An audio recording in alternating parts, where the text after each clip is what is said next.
I'm going to walk you through this evaluation of your hobbies based on 4 different criteria. First, is it good? Second, financially feasible? Third, does it help serve your mission? And fourth, does it help serve your vocation?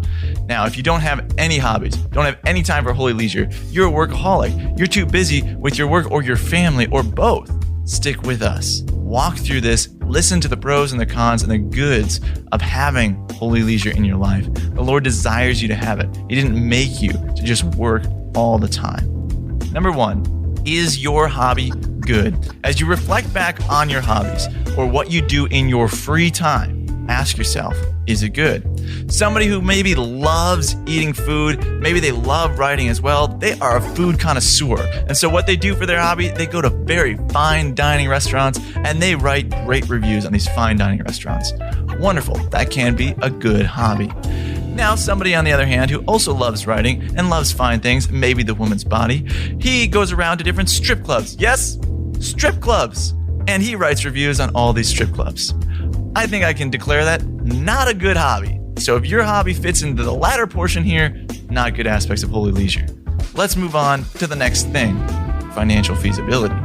For somebody who is really strapped for cash, who has a family that they need to serve, who maybe barely makes the next payment on their credit card bill or their mortgage or rent, this person going to fine dining restaurants and dropping $100 on a meal for themselves so they can write a review, probably not financially feasible.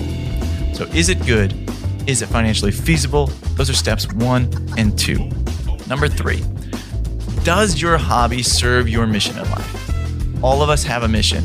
I make a presupposition, and that is that you have a relationship with Jesus Christ and you understand your identity as a beloved son of Jesus Christ. From there stems your mission. So you know your mission. You know what your mission is, and you've been living it out.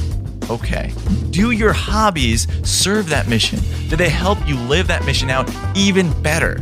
Now, I don't mean they have to be absolutely directly connected to your mission, but they have to give you life. That way you can do your mission better. And they can't be taking time away from your mission in the way that God is calling you to serve it. Number 4, is your hobby or holy leisure at the service of your vocation? Now, for the married men, this is very simple. Single men, I'm going to get to you in a moment.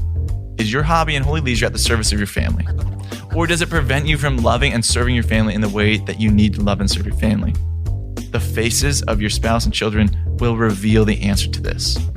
Now, that does not mean you can't have any time of holy leisure or time away from your family. You do indeed need time to refuel and get the energy you need to give it to your family, both times of prayer and times of holy leisure. So hobbies can be good for this, but it takes communication with your spouse.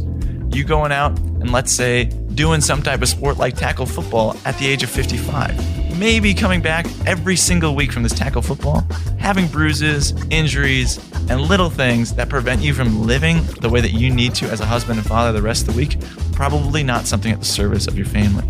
Make time for holy leisure, but make sure it's at the service of your vocation. If you're a single man, what are you doing to prepare for your vocation right now? Your hobby cannot prevent you from preparing for your vocation, or it is not at the service of your vocation. If that means you should be dating right now to pursue a spouse, then your hobby should not be tethering you to your Xbox or your computer and preventing you from pursuing that vocation. Maybe you're called to be a priest, maybe you're called to be married. Regardless, you should have adequate time for prayer and adequate time for human formation as well, intellectual formation, apostolic formation. You should have adequate time for these things so you develop as a man and are prepared to serve whatever that future vocation is. You cannot allow your hobbies to prevent you from preparing for your vocation. So those are the 4 things we're looking at. Is your hobby good? Is it financially feasible? Is it at the service of your mission? And is it at the service of your vocation?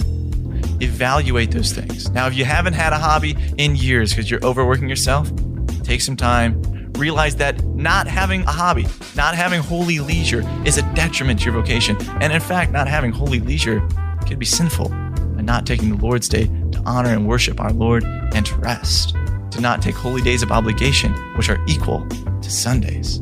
Take holy leisure to rest and to worship our Lord. So take up what you need, hobbies, holy leisure. Talk to your spouse, talk to your children. What can you do that would serve you in a way that allows you to serve them? Maybe it's going on bike rides with the kids, long walks, hikes, campouts. I don't know what it is. Take it to prayer, take it to your family. Find a way to have a hobby that is good, a hobby that is financially feasible, a hobby that is at service of your mission and at the service of your vocation. This is Nathaniel Binversie, author of Exodus 90 and host of the Exodus 90 Show. Check us out on social media at E90Official or check out our YouTube channel, youtube.com/Exodus90. I'll see you there.